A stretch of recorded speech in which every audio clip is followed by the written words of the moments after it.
istiyorsan bu videoyu asla geçme. İşte bu senin Robux veren o uygulama. Hemen uygulamayı deneyelim. Uygulamada quiz'e basıyorsun ve quizleri yaparak coin bakalım. Tabii ki vardır ki her 250 coin 5 Robux'a denk geliyor.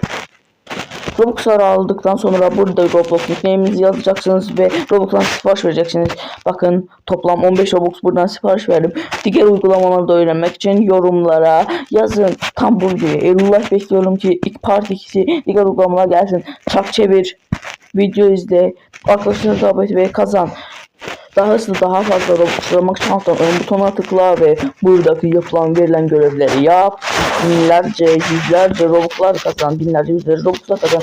En iyisi bunu öneriyorum. 140 toplam size K'larca 2.4K Robux veriyor. Toplam bir 2800 Robux kasabilirsiniz. 2800-2900 Robux kasabilirsiniz.